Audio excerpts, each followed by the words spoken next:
the Dog Witch podcast, where we help you create happy, healthy and relaxed dogs. Hello and welcome to the latest edition of the Dog Witch podcast with me, your host Lisa McCabe, and today we have a very beautiful guest with us. We've got Susan Perry from Susan Perry Speaker Academy with us.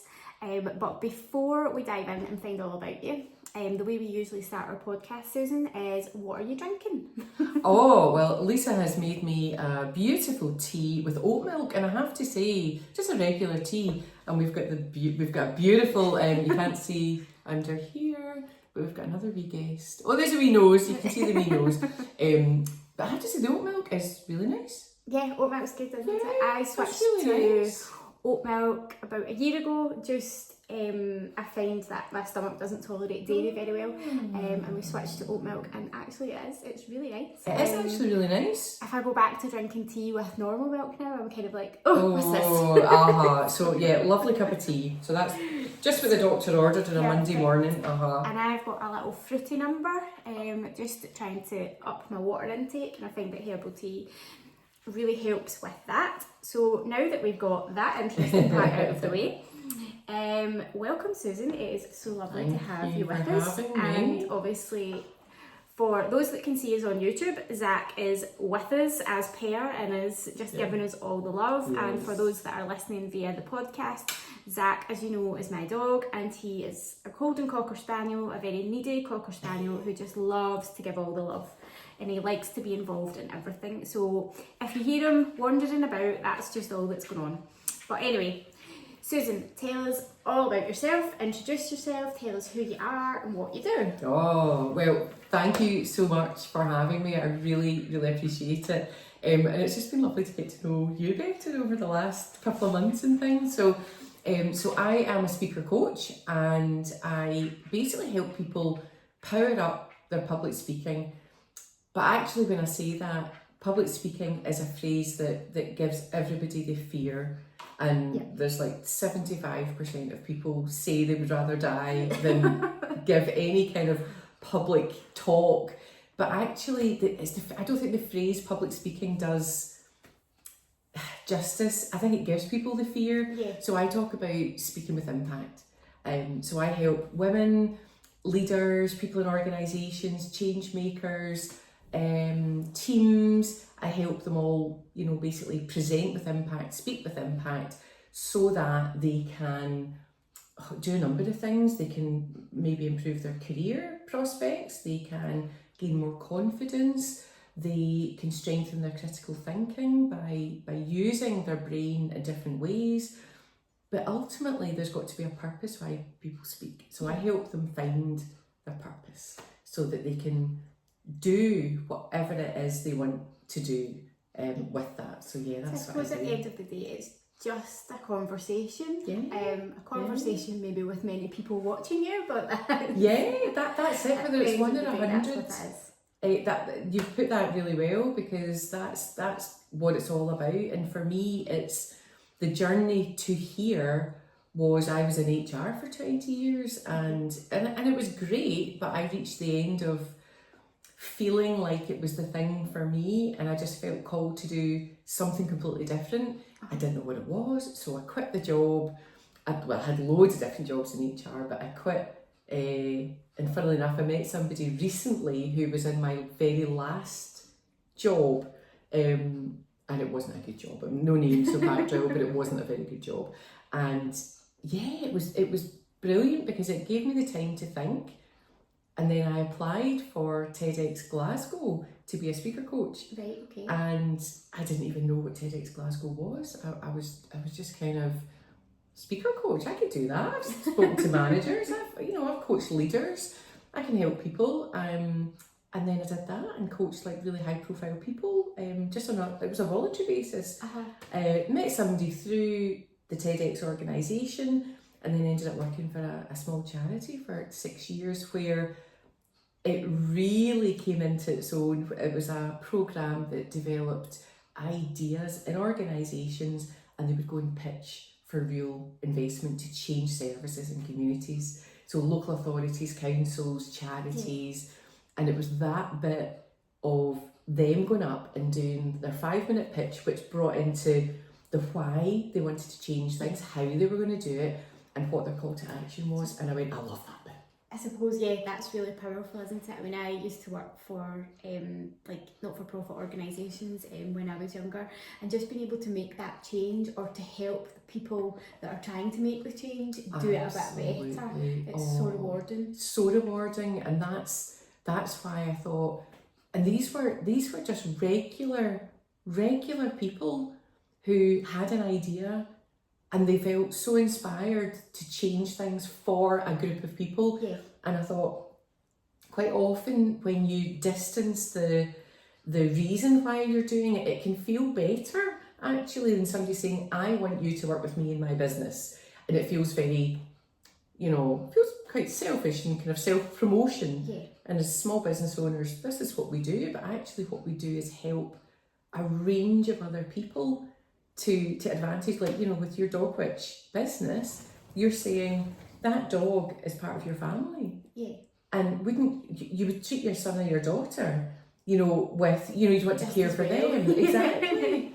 And so I'm thinking, well, if I can help people speak up and speak out for things that are important to them, that's what I want to do. Yeah, I mean, I suppose we've answered quite a lot of the questions that I had, like how long you've been doing it. Oh, sorry. But no, that's amazing. I mean, obviously we've been having chats over the last few weeks. Susan and I are part of the Glasgow Girls Club. It's a networking for women in business, and that's where we met, and we've become good friends over the last few months.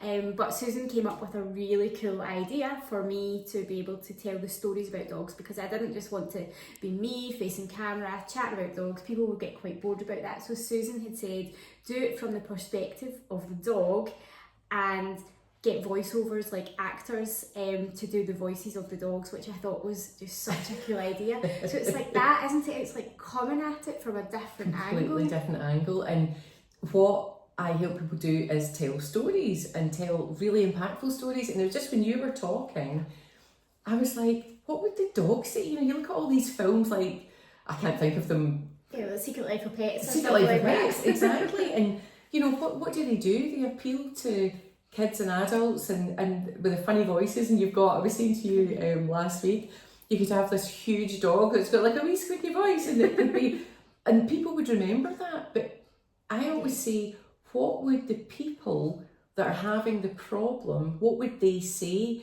And because obviously dogs can't speak for themselves, but they've got owners, parents that can, they know their dogs really well, and that's what they can speak on behalf of them and say, God, I was having, real pain in my back until my owner put on this magic golden paste or whatever it is, and you're just having the best time, aren't you, Zach? I know, he's just such a big sook.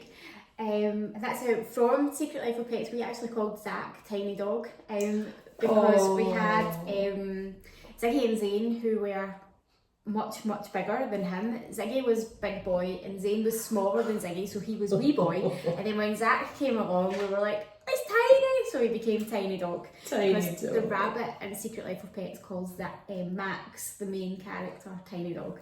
And for a while I kept doing it in the voice of the rabbit. I kept referring to Zach as being Tiny Dog, and the kids were just slowly dying inside their head. They're like, seriously, Mum, stop it now. Stop it now.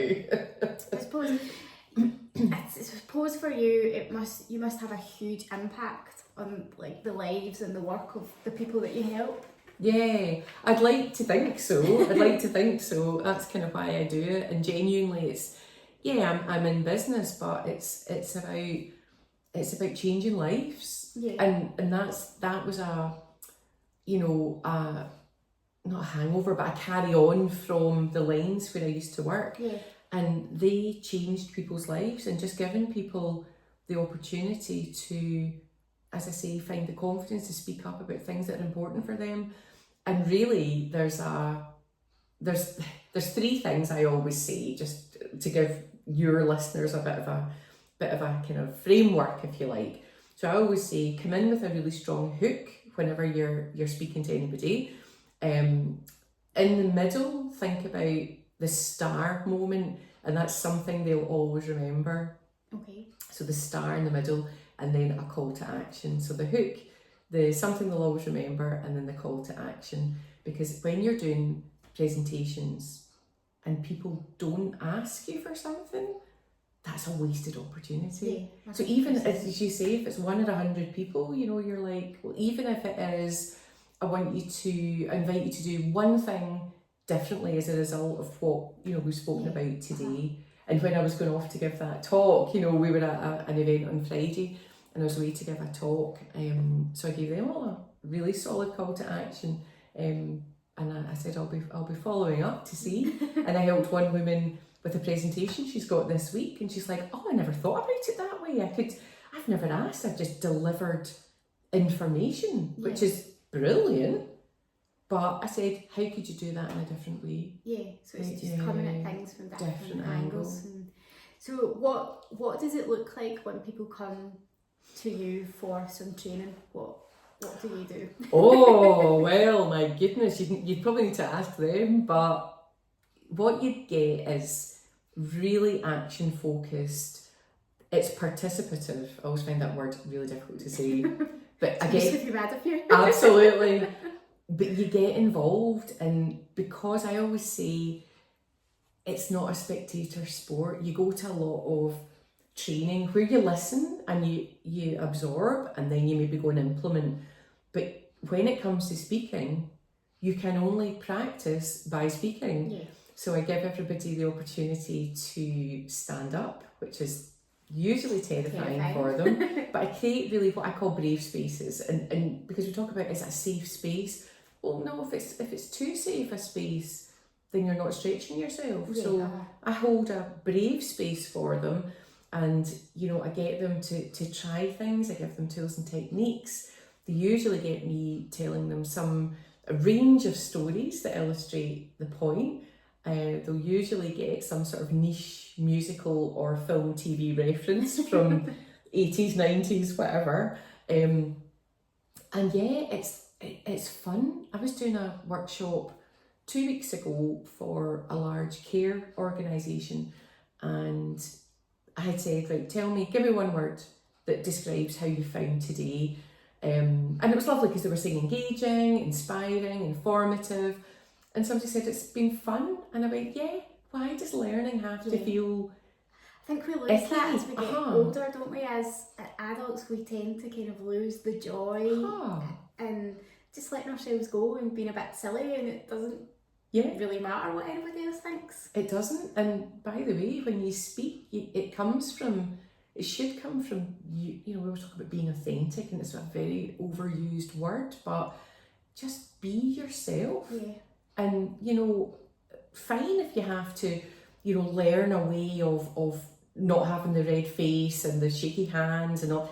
These are all fine things, because there's nobody that you'll stand in front of, hopefully they would think, I want them to fail. Yeah. Everyone wants you to do well. That's it, yeah. Do you know, nobody's sitting going, you know, I'm not really clear. Yeah, they might not be clear, you might lose your way, you might and ah a few times. But at the end of the day, if you're yourself and you're telling more importantly, telling a story that matters, and it matters to the audience. Yeah. I've got a phrase that I use, and I use it all the time, because when I'm describing, people say, I feel so nervous. I feel I'm going to lose my place. And I said, well, contrary to the 2005 McFly hit, it's not all about you. Because it's about the audience. Yeah. And it's about what you can do to either help them understand or help them, you know, maybe you need their approval for something. Maybe you need them to collaborate with you. Maybe you need their authority and influence to go and speak to somebody else about what you need to happen. So it's all about the audience. Yeah. So I always talk about McFly. McFly don't even know how much they're sponsoring my workshops, but that's what it's like to work with me. Yeah. Brilliant. And you speak so passionately about what you do. I mean, what is there anything that you could pinpoint, one thing that you absolutely love, or is it just a collective? Oh, do you know what it is? I love seeing people enjoy themselves in front of like a group or a crowd and talking about things that matter. And I love seeing the transition of them going, I mean, I've been in workshops over the years where somebody has thought at lunchtime, I'm away up the road, I'm not doing it. I'm genuinely not doing it. Just I'm not playing. And because of the way that you can influence that conversation to go, but what is the outcome if you don't do this? Because usually people come with a purpose. This is the whole point. Yeah. If you're not clear what you're speaking about, don't speak until you are. Do you know?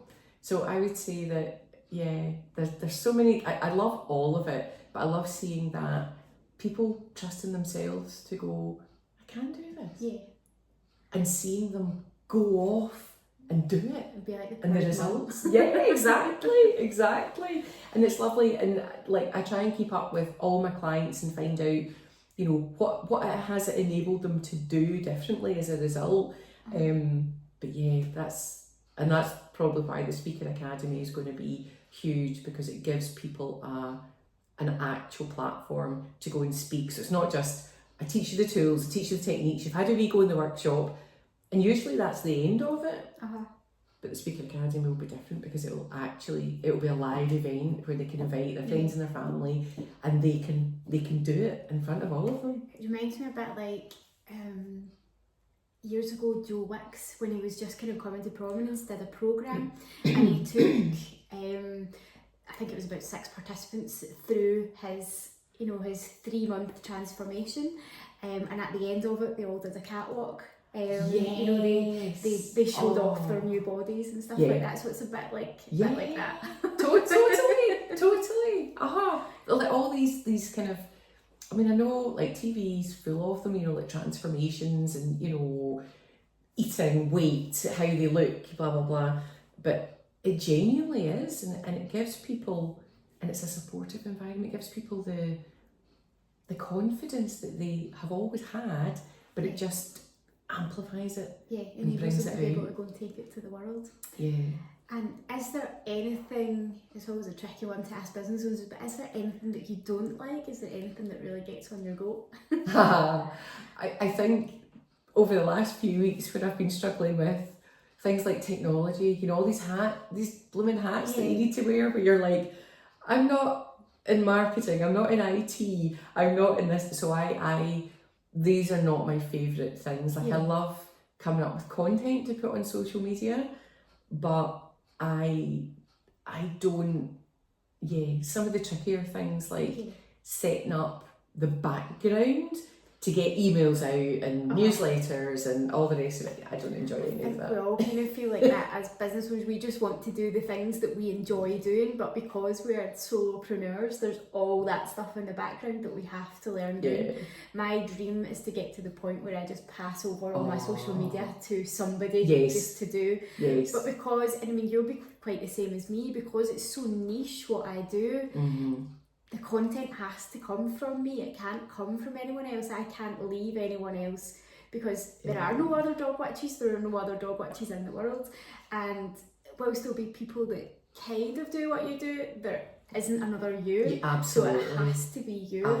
And that's fabulous. Do you know? And it's like our fabulous selves, and that's what's brilliant about things like the Glasgow Girls Club, because you know, we can all support each other. There's always somebody there that goes, have you tried? What about this? Or actually, can I help? But like you, I want to know, so that it's like a frustration of my business that I'm like, I want to know how everything works so that I can pass that over. I would never not pass something over not really knowing how it worked, because I believe that you take responsibility for your own business, don't you? 100%. And you have to. So I'm probably one of these ones that doesn't delegate and I'm a bit like finds it difficult to delegate. I'm a bit like that too. I think I've had my fingers burnt in the past where I had staff and it didn't go too well. So I'm like, I'm never doing that ever again. So to relinquish that control to someone else is so difficult for me. Difficult. But I think you hit the nail on the head when you said, like, create a supportive network, you know, find your tribe, find your people. And I think we've both been so lucky that we've definitely found that within the Glasgow Girls Club. Definitely.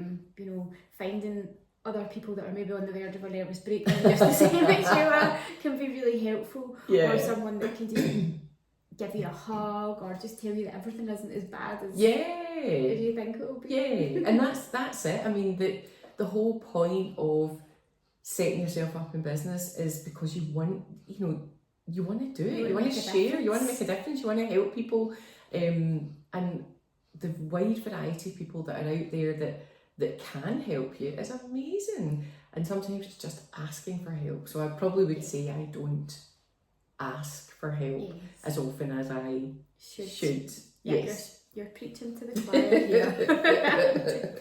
So on that subject, we go, it obviously wouldn't be a dog podcast unless we talked about dog. Now, Susan is very different from our previous guest because Susan is the dog Auntie. Yes. So tell us a little bit about Luna. Luna, oh my goodness. So my sister Joanne and her partner Jay got Luna in their lives about 2.5 years ago. Luna is a Cocker Spaniel. She's a show Cocker Spaniel.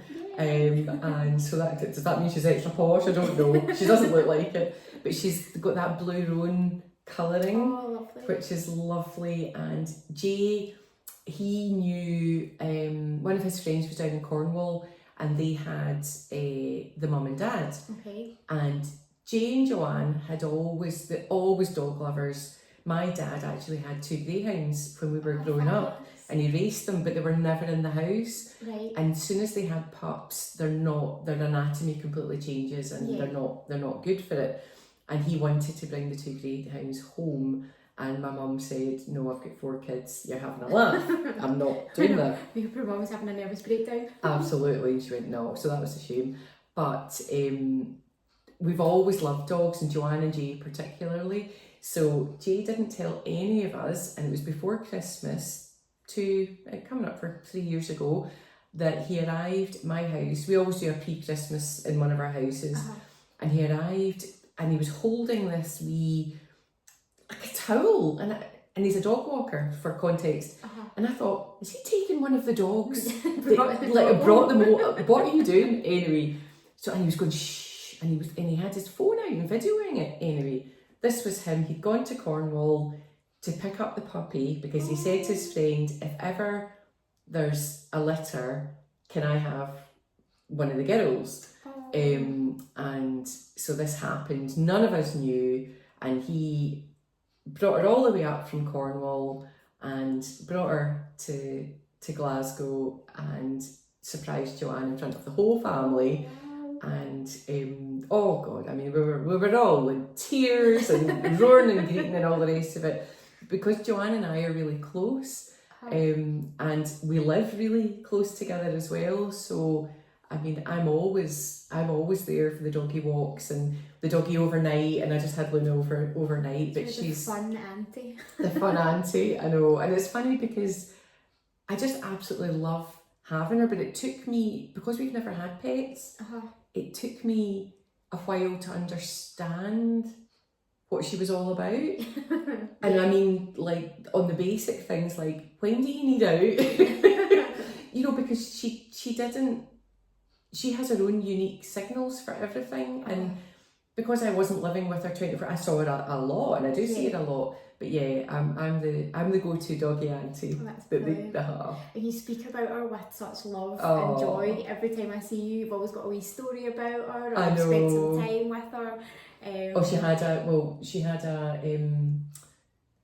She went in a huff with me on Saturday morning. I know. Well, so she goes in her wee I always say a cage, but that feels really bad. But they put it in a wee crate. That's not a cage. That's the wrong thing. All the dog owners are like, oh my God. But she was in her crate outside my room, and as long as she can see you. Anyway, it's 6 o'clock in the morning. She started to bark, and I thought, all right, I think she needs out. Anyway, took her to the park later on, and we have a 2-ball system. You've got the throw, the thing. And you always have to have one and throw the other, because this is what we found, because she just is all about the ball. And she looked at me and she dropped one into the stream, which we couldn't get out. Oh no. And I had the other one. She bit it out of my hand and dropped the other one in the stream. And I said, Luna, what on earth? Like, I was like, okay, you can get balls, right? The park's full of balls. Anyway, I said, look what you've done, my goodness. And then she's barking at me going, and now I have another ball and I need them. And this lovely man went actually right down into the stream and picked them out. And she did it again. Oh no. And so I was like, Luna, I'm not happy with you. Anyway, we managed to retrieve one of them, got them back, blah, blah, blah. And we walked up the road in silence. And then I tried to give her a carrot to kind of appease her. She wouldn't take the carrot. She was in half with me. Oh no. And I went, I've never known that dog to refuse food. And she just wouldn't. But she's an absolute joy. Absolute joy. They bring so much to your life. They really do. And especially I'm finding the Cocker Spaniel breed is just, I mean, all dogs are special, but my goodness, they're so clever and they're so intuitive and they've got an amazing nature. Like Zach he's brilliant with the kids, like really, really good with the kids, but I think he would make like a really good therapy dog as well. Yes. Like maybe like taking him into a care home for older people who've maybe got dementia or something like that. I'm pretty sure. Well, the welcome, just for people listening, the welcome that I got from him was phenomenal. And he just goes up on his hind legs and he's just wants to be with people. Yeah, he does. He just loves attention and he loves being with us, and that's what we found. Our lives have changed quite a bit since we lost the old boys, and we wondered how Zach would cope with that. And it's amazing. Like, we're able to take him like on buses, on trains. We can go out for the day and he can come with us. Zane was quite reactive to other dogs, but he found the world a scary place, whereas Zach's just like, bring on! You know, he's been on like Central Pier at Blackpool, he's been in the middle of Liverpool, you know, our lives have just completely changed. They bring so much and to your opened life. up. Like a whole new world, because we're not going, oh, we have to get back for the dog. It's kind of the day we took him through to Liverpool, I was kind of looking at my watch and going, oh, we'll need to watch our time, and my husband's going, why? And I'm like, oh no, he's here. He's here. With us. We don't have to watch our time, we're fine. You know, we can have that extra drink. Exactly. The dog's with us. Luna barks a lot, that's the only thing. She, because she's so curious about her environment, Joanne and Jay haven't quite, and if we go out to a doggy friendly place for like a wee kind of pub lunch or whatever, Luna is still kind of like barking. I actually met a friend and we went to, do you know the Prince and Princess of Wales Hospice? They've got a really nice cafe out at Bellahouston, and just because they've got lovely grounds, and we went in there and everybody absolutely loved her, but of course Luna's just going like that, what's happening, I need to be involved, I'm away over there, and of course then the staff had to say, she is gorgeous, but can you keep her on the lead and make her stop barking? And I was like, no, good luck if you know how to stop that. You know, I think when people stand up, Luna sees that as a signal for fun and like, where are we going? What's happening? What are we doing? And she doesn't always quite understand. I think sometimes the show breed, they're just so switched on because they have, like Zach, for example, he is the working breed, so he can take like audio cues and visual cues from us, but the show breed they're just so switched on, like everything has to be regimented for them, whereas although they're the same breed, he's a bit more chillaxed about that, but it's definitely, I mean, it's something that can get sorted, absolutely no problem. It's just a bit of clicker training, easy sort of stuff can sort that out. It's not a big issue. They're not. I have to say, it's funny because Joanne, when she didn't know that Luna was coming, so the first thing that she did, and we all kind of did, was like go on the internet, check things out. What do you do? So she had all this plan. And Jay is just I just want cuddles. I just, you know, and she's going, I don't want her to jump up on people. And Jay's like, I love that. Oh, but you start off, it's like having a baby. You're going to, I'm going to do this, and I'm going to do that, and I'm going to do this. And then when it comes, everything gets turned upside down because you're just, the cuddles are amazing. Oh, the cuddles are amazing. Who doesn't want a cuddle? Exactly. So we said that as well. Not in the bed, not on the couch. He rules the roost. Yeah. They just... And why not? He's absolutely gorgeous. He's gorgeous. So we've talked about how much you love Luna, the impact she has on your life. Is there, from an auntie's perspective, because obviously you're that one step kind of removed, is there one piece of advice or anything that you do together that you could provide our listeners with? Is there something that you just think people need to know about that? Oh, well, that's really interesting. I'm not sure, because that's really I'm really thinking about that quite deeply, because it's funny. Yesterday we were at my mum's, and so I've got 3 sisters, and so 3 of us were there. One wasn't yesterday, and it was funny because the time that I've spent with Luna and invested, if you like, you know, and getting to know her and understanding what she's all about, what she likes, what she doesn't like, all the rest of it. And my other sister, Sheila, hasn't seen Luna that often. And so she was like, oh, I don't think Luna likes me. Oh. And I was like, no, she does. It doesn't know you as well. She doesn't know you as well. So Yeah. I would say that if if you're dog owners, take advantage of your family. Take advantage in that. Because actually, they're like just the one step removed. They're like the wee surrogate parents. Yeah. Do you know? That's it. Especially, I know that you look after Luna when your sister and her partner go on holidays and things. And my aunt will help with Zach and my mum and dad. So it means that you're never having to put them into like a kennel or anything like that. So because spaniels are notoriously stressy, so they will get very worried if they were to be put in that sort of environment. But he just lives like a king. Absolutely. And spoiled rotten. I get kind of told off because I obviously give Luna quite a few treats. Oh, I know, that's like any auntie, do you know? When my niece was young, I'd be like that, come away, we'll get a lollipop and we'll do this, and she was like that, did you go to McDonald's? And I was like that, yeah, we did. We did. And she's like, everybody's trying to do their own thing, but honestly, if you can provide that, like you say, that wee home from home from them, that is, yes, it's different, but they have like a wee mini holiday overnight. That's it, yeah. And they have a brilliant time, exactly. So I would say, just like, whatever, let the aunties and the uncles and the nieces and the nephews, let them get to know your dog and spend time with them. Yeah, because it enriches everyone's life. Totally. And it means that you can have like family events and things where you can have, because Ziggy and Zane were always part of everything. Zach's always part of everything. Absolutely. I was at my friend's wee one's first birthday the other day, and we were talking about my son Kelly, and we were talking about his christening day. And Ashley used to look after Ziggy and Zane for us when we went on holiday, and she used to take them out on walks and things. And when she came to the christening, they were kind of like, what's going on here? Are we going out? Like, what are your high heels all about? What's the deal? And she said that she remembers that day quite fondly because I'd bought them new bow ties. My dogs have always got bow ties. They've always got bow ties on. And she said she remembers that day quite fondly because they were sitting outside in their bow ties, and she was trying to get a really nice picture of the two of them in these bow ties. Bow ties, I might add, that came all the way from Lanzarote. And they were just so excited to see her.